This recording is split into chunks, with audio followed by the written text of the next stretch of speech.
Hello everyone, this is Trisha Vazarian of Body Epic by Trish. I am here in Madison, Michigan, right? Shit. Madison Heights. Madison Heights. Okay. Cut. All right.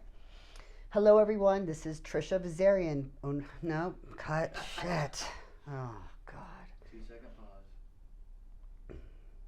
Hello everyone, this is Trisha Vazarian of Body Epic by Trish. I am here in Madison Heights, Michigan with Shelby Starnes. Welcome, Shelby. Thank you so much for having me here today and sitting down and talking with me. Thank you, Trish.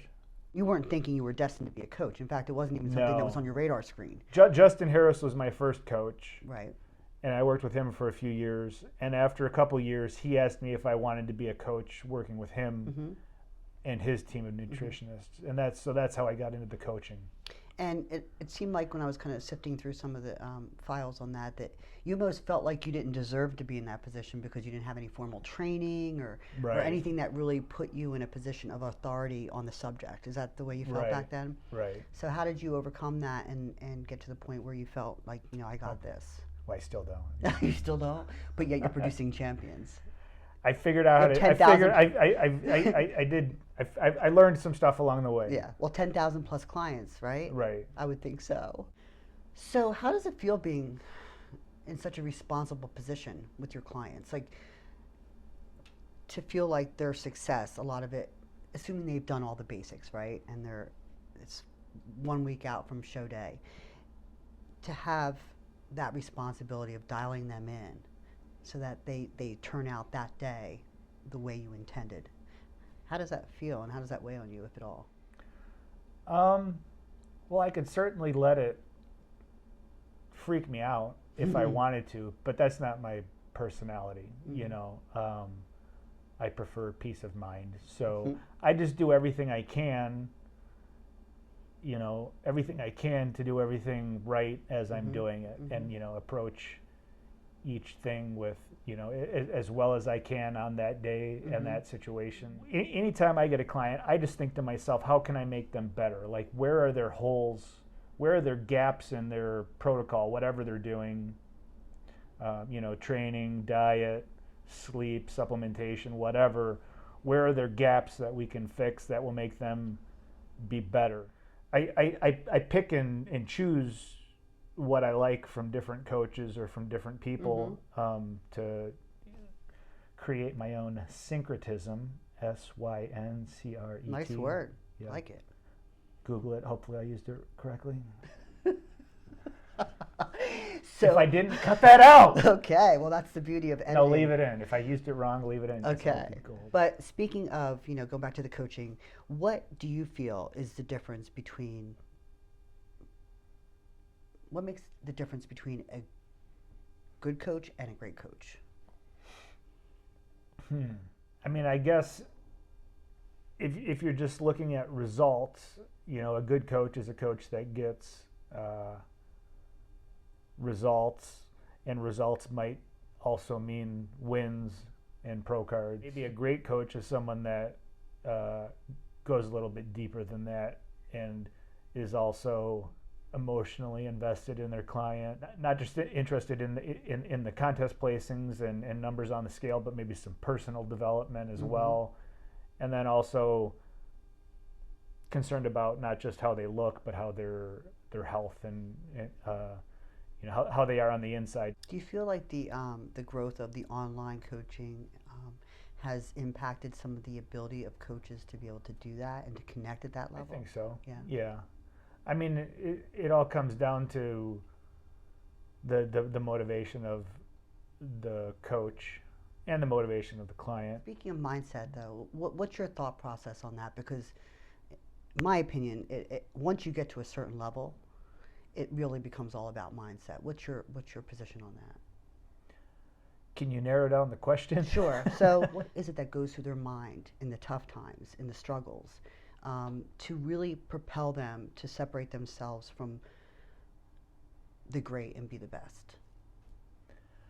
Well, I think in bodybuilding, most competitors have a type A personality. Competitors that do well and so they aren't going to be the type of competitor that's going to be looking for excuses or looking for ways out.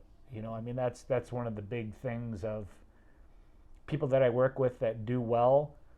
They have a no excuse mentality. If something comes up or whatever, they're immediately looking for solutions to keep them moving towards their goal. So someone like Kelly Trevino, which you mentioned a few moments ago, somebody similar to her who's been around for quite a while, who kind of knows the ins and outs of the stage and competing, diet and training and all the other things that go along with it. Does someone like that always need a coach, or is it more about wanting a coach? Working with a coach is a good idea, even for more advanced people, and sometimes even more so for more advanced people, because they're trying to figure out, how do I get to the next level? Whereas a coach has worked with potentially hundreds, thousands of people, and they've got the experience, they've been through this and seen this before. The coach hopefully sees these holes in your program and says, well, you should do this, which you're not doing, and do this, which you're not doing, which they've seen hundreds of times, which the athlete doesn't necessarily see that, because the athlete's in their own world and just focused on themselves, whereas a coach has tons of data coming in at them all the time. They're seeing trends. So even a coach needs a coach to find those. I always had a coach when I was competing. I worked with Dave Palumbo for 2009 through 2017. Wow. A young competitor in general, like what advice, as somebody who's seasoned and who's been through 13 consecutive years of competing, what advice would you give them? Advice relative to what? Well, to how to endure in the sport. It's such a tough sport. Yeah, I mean, there's multiple factors. I mean, you've got to be passionate and you've got to be patient, and those are a little bit at odds with each other sometimes, because yes, yes, they are. I mean, probably the best thing to do is to work with some sort of mentor or coach that has experience. Because when you're young, you just don't, and you're not even aware of things that someone that's more experienced might be able to tell you. In life we have, I'll probably mess this up, but like there's known knowns. There's things that you know, and there's known unknowns. There's things that you know that you don't know. There's also this big category called unknown unknowns, which is shit that you don't know that you don't know. and that's a huge category that people aren't aware of. So to have some sort of big brother, big sister, someone that can help guide you, that has your best long-term interest at heart, but also wants to see you succeed. So being a student of the game is, in my opinion, one of the most important things. I'm constantly learning. In fact, the more I learn, the more I realize I need to learn. So I'm sure you too, being kind of a cerebral type guy, probably find yourself in a similar situation. And curious, what do you feel is lacking, or maybe not lacking is the right word, but what is your next area of challenge in terms of knowledge as it relates to being a coach? What do you know that you don't know? Because I've been doing this for a while. Like, if there was a big category that I didn't know about, I probably would have fixed it. I probably would have already done it. Yeah. I'm sure there's a bunch of unknowns in my life that I'll hopefully not have too big of a disaster that leads me to start learning about them. So just working with clients, every day, answering emails and working with people and seeing their physical change and mental change, all of that stuff compounds daily, and it helps give me a bigger picture, a better picture. Helps lead me to better decision making with clients. Obviously, every transformation is special and important. Are there any that really stand out to you, that you really hold near and dear to your heart, that really impacted you as a coach and maybe affected your philosophy, or I don't know, had an impact on your soul from that perspective? Well, anyone that's watching this that I don't mention, I'm sorry, that I've worked with. Gosh, I mean, two really big ones that stand out were Jamie Pinder. Jamie was my first client, my first women's physique client. Mm-hmm. And neither of us really knew what women's physique was at the time that we started working together. It was a new division, so earned her pro card in women's physique. And then she went on the next year to win her pro debut, the Chicago Pro. Oh. And then Jill Blondin, Jill Diorio is another big one. And so we started working together, and she took a little bit longer to turn pro. But the division was more mature at that point. Yeah. She's so driven. I mean, she just exemplifies that type A driven personality that it is needed to, reach the upper level.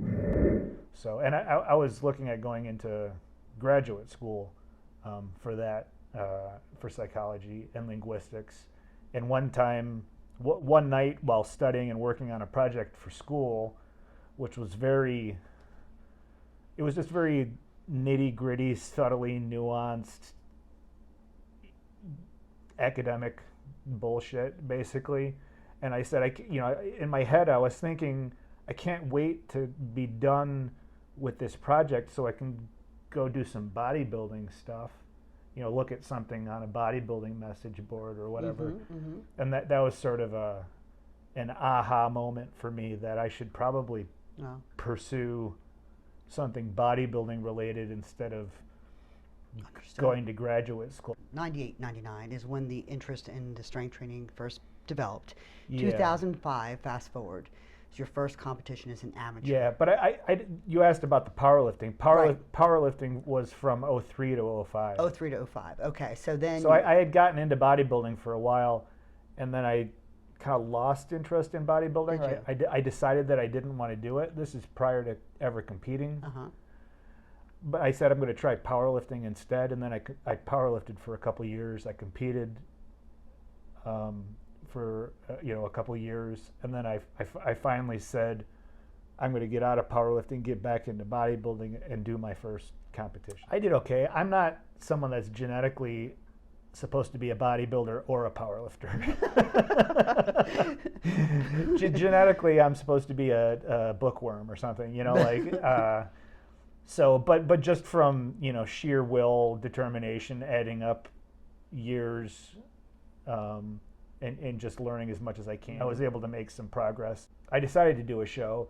I said, "What's available?" And there was one in 13 weeks. I weighed in at 158. Wow. And they said, they weighed me in. They said, "Do you want to try to drop these 2 pounds?" And I was like, I'm just scared shitless to be here. Let's get this over with. I will go in wherever I am. I'm not going to make this worse than it already is. So you weren't having fun at that moment? I was nervous. Yeah. And I remember thinking, I'm the smallest dude here. I'm tiny.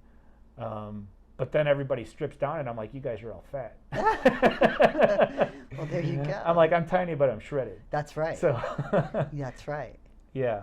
So it went from being let's try this just once just to see how it is, and a nervous kind of do I belong here thing, to wow, that was cool, let's see what I can do with this. Right.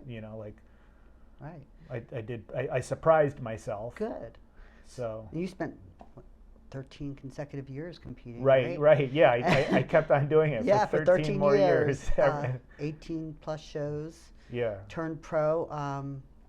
Well, on your, let's say, special day for you when you turned pro. Yeah, on my birthday. On your my 35th birthday. In the 35th plus class, right? Right. Awesome. Yeah, that was crazy, because I didn't know. The previous year, I won junior nationals, which is a huge accomplishment for me. I never expected. I did junior nationals a whole bunch of years. The fourth time that I did it, I was a light heavyweight, and I got first. And that blew my mind. I never expected to reach that level to get first. And I had straight ones from every judge. Because sometimes you wonder, was it the landscape of competitors that I was against, or was I just that much better? Right. Yeah. You can. Right? That's always a huge factor, is who shows up. Right. And that's a factor that's out of your control, but it's a huge factor in your placing. So I had won junior nationals, and it was like, well, what now? like, I don't think I'm good enough to be pro. And if you win junior nationals, generally the next step is to do something like nationals or USA's. And then my buddy John Meadows emailed me a few months after I won junior nationals, and he said, "Hey, when do you turn 35?" And I said, July 21st. And he said, "Oh, well, there's this show next year. Gary Udit just added the 35 plus division." And I was like, "Whoa, that's awesome." So I emailed Gary and I said, "Hey, I turned 35 on the day of the show." I turned 35 on the day of the show. Like, am I in? He's like, "You're in." That's awesome. I earned my pro card in a master's class. And part of me, always kind of feels like I kind of cheated. Do you know what I mean? Like I didn't earn my pro card against in an open class. Did that ever strike you similarly? Oh, 100%. Really? Yeah. Like you almost like you kind of slipped in through the cracks type of thing. Oh yeah, and I knew that. I knew that. One thing I knew going into that show was this 35 plus division. There's a bunch of badass bodybuilders that are 35 plus, but nobody's talking about this show because it's the first year. In my head, I said the first year this show's going to be easy. After that, the show is going to get super tough because everyone's going to see it and go, "I can win that." So that was the first year they added 35 plus for men. And so I said, this is my window of opportunity. If I don't get it this year, I'm never going to get it. So yeah, I mean, I'm totally not a legit pro. That's so funny. But so wait a minute, I think you are, because you went on for the next 5 years, competed as a pro, and I think you placed in the top 5 in all of those One shows. time. No, just once. Oh, just once. Just okay. once. Okay. Okay. One time. That was definitely a high point. When they called my number to be in the first call out, I started crying and being like, "Are you kidding me? Like, me in the first call out?" So going back to that day that you won your pro card, you were overall, right? Overall? Yeah, it was the overall too, which Yeah. was another huge. big shock. So yeah, so you were backstage with Dave Palumbo, and he did this interview with you. Dave was my coach for that show. He was? Yeah. Can you hand me the laptop, please? Okay, so anyway, I was looking at this video. This is Dave Palumbo with RxMuscle.com. I'm here at the 2012 NPC Masters Nationals. I'm here with our men's 35-plus overall champion and new IFBB Pro, Shelby Starnes. You finally did it. You're a pro, man. It's just incredible. It hasn't even sunk in yet. It's going to take probably a couple of years or something. It's incredible. You were choked up after the prejudging. Yeah. I can imagine that the emotions going through you right now have to be, tell us about it. It's just incredible. I'm incredibly grateful and humbled by this. A lot went into this prep, and a lot of times it was very tough. All my preps are very tough. Why was this one tough? Explain to us. It's just hard getting into this condition. People think I'm naturally lean or something like that, and I'm not. I know. I have something to do with it. I saw the pictures every week. I know you bust your ass. This was a long prep. It was a 16-week prep. You had to hold on to some lean conditioning the last couple of weeks, which I know is a lot tougher than people think. Yeah, I won Junior Nationals light heavyweight last year, and I got that first place. And first place is, it's a great placing to get, but it's it can be tough too, because you can only go down from there. Did you feel pressure going into the show? I did, and that's why, to a certain extent, I didn't post any pics. I didn't talk about this prep. A lot of people didn't know I was doing this show. People thought you were doing the USA. They didn't think you were doing this. I didn't even talk about USAs or anything. People didn't know that I was necessarily even competing this year. I just stopped talking about competing. I talked about my clients, talked about them instead. Interestingly enough, people might not realize this. You turned 35 years of age today. That's right. Yeah, today's my happy birthday. Thank you. It's a nice birthday present you got. I'm not sure. I'm happy to give you your birthday present. I'm not sure I could ask for a better gift than this. How long you been gunning for this pro card or wanting a pro card that you can remember? Honestly, when I first started competing, it didn't even I didn't think I would ever become a pro, because I don't consider myself to someone that has pro genetics. Your ability to transform yourself is amazing. You're like a chameleon. Yeah. This is all I do. This is what I love. Mm. Talk to me a little bit about the stuff, the obstacles you had to overcome, because I know you sacrificed an awful lot to be here. You sacrificed your personal life, you sacrificed, your social life. Explain to me how that feels. It's just, bodybuilding is like my wife. It's a relationship that is not always easy, but you got to work through it. There's times when it's going to be miserable and you're going to hate it. and there's going to be very tough days.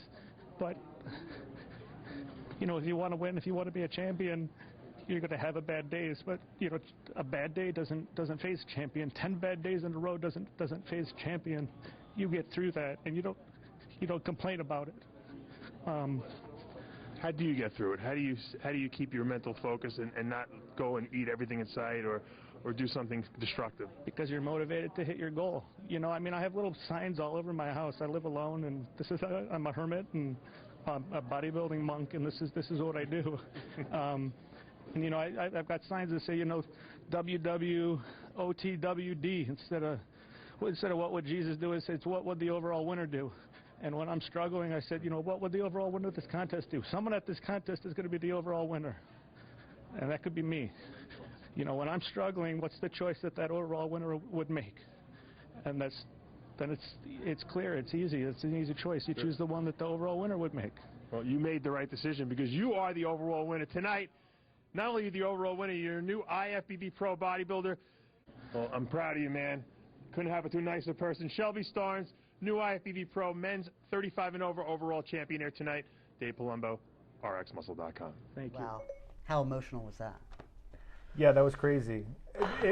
It's funny that interview that was a good interview, and it, you know, usually when I watch it I tear up. Right now I won't. What did getting that pro card mean for you, though? It obviously truly impacted you on a very deep level. What did that represent? Gosh, I mean, that was 7 years ago. I know, but the emotion has to be still raw to some extent. It was like, this is great, you know, all my hard work and the pain of prep like paid off. But then it's a whole new world. Like, what's the next step? You know, like, oh my God, I'm a pro. Like, I'm going to get my ass kicked. It was a major accomplishment for me, and something that I honestly never imagined would happen, just because of the nature of how pro cards were at the time. And like we just discussed, it was sort of a backdoor pro card. This is a lot of people will probably be interested to know your viewpoint on this, but and myself, I went through it too. But you know, I spent a lot of time as being a bigger fish in a small pond. You know, being at the amateur level, right, continually doing well, because you're at that cusp of making pro.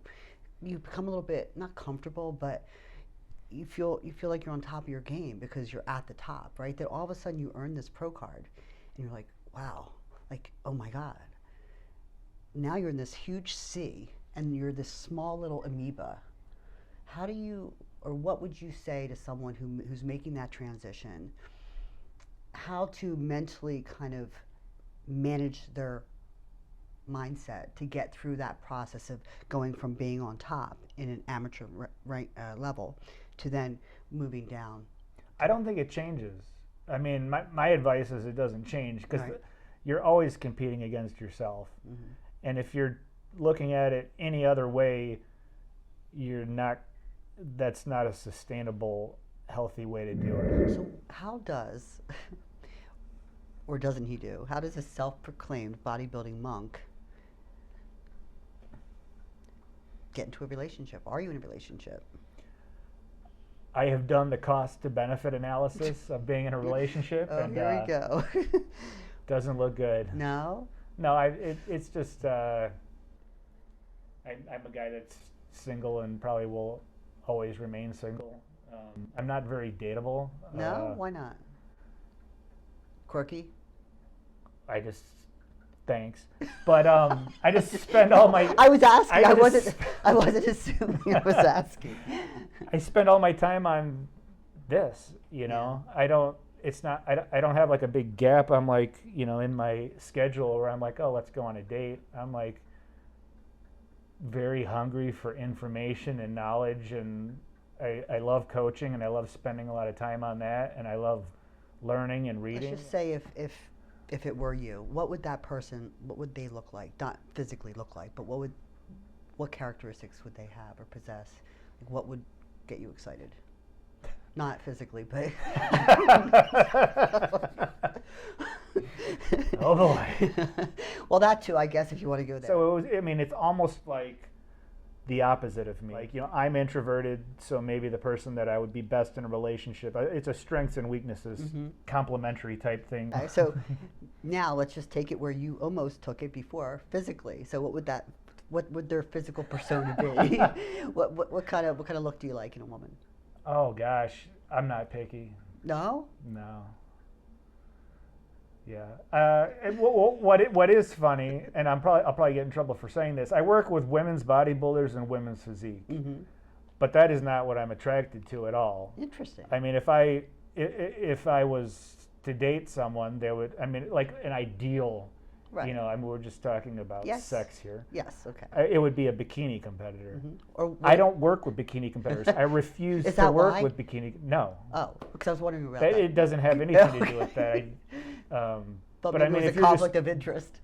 No, it doesn't have anything to do with that. I just don't like that division. It's not. What about the new wellness division competitor? That's a little bit of. Yeah, could be that's there. That's a nice look. Yeah. It's a really nice look. Yep. Okay. All right. Well, actually, you are in a relationship in a sense because you have an awesome blind Boston Terrier at home, right? I have two Boston Terriers. Two. Yeah. Those, are they both blind or just one?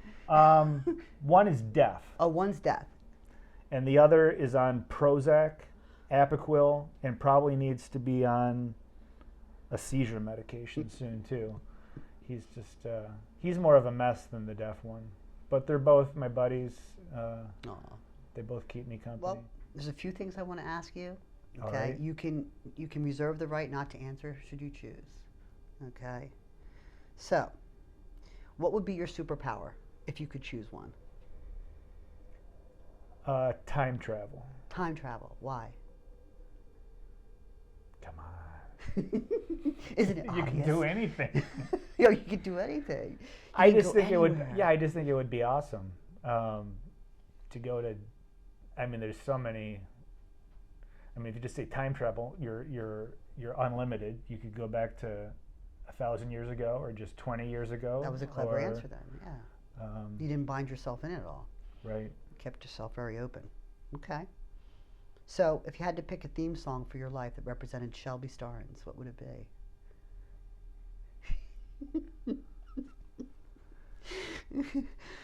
I want to say it's Raining Men, but that's not the right answer. It's not the right answer. No, the right answer is the answer that comes to your mind first. There you go. It's Raining Men. There we go. It's Raining Men. Okay. If you had a boat, what would you name it? Are you familiar with Bodie McBoatface? No. So it's this huge vessel used for gathering scientific information for the UK, for Britain, and they held a poll to help them name it. And they thought this was going to be a good name because they would get some regal name for it. But then these pranksters submitted the name of Bodie McBoatface as this hilarious, ridiculous name. And everybody voted for it because it was so ridiculous, and then they had to name it that. So is your answer, your final answer, Bodie Boat McFace or whatever? Yeah, I'll go with that. Okay. All right. What's the most useless talent you have? Like tying cherries into a knot with your tongue or something similar? Nothing's coming to mind right now. All of my talents are very useful. Thank you very much. Okay. All right. Well, get back to me on that. I don't waste my talents. Okay. One last question. So, what's next for Shelby? Coaching, at some point, I would imagine would kind of, wind down at some point. I mean, if you didn't coach, what would you be doing, and what do you think you might be doing in your future? That's a tricky question. What would I be doing? It's hard to say. Hopefully something that appealed to me and, kept me as content as coaching does. So there's nothing specifically on the horizon then for you that you could but think going forward, Yeah. What's the quote? Man makes plans and God laughs. I'm not a big planner, at least long term. I like having a schedule, and I like having, some rigidity to my life. but I'm not real big on having long-term plans. Because anything that's been quote unquote good that's happened to me so far in my life, I didn't necessarily plan for. There's a Like lot the of, coaching. like the coaching. Yeah. There's a lot of serendipity Yeah. involved, and I just don't think that I'm able. There's just constantly so many things happening that are out of our control that prevent plans from coming into place. So I think the best plan of action is to just approach what you have for today or the short term with as much excellence as you can, and tomorrow and the future will take care of itself.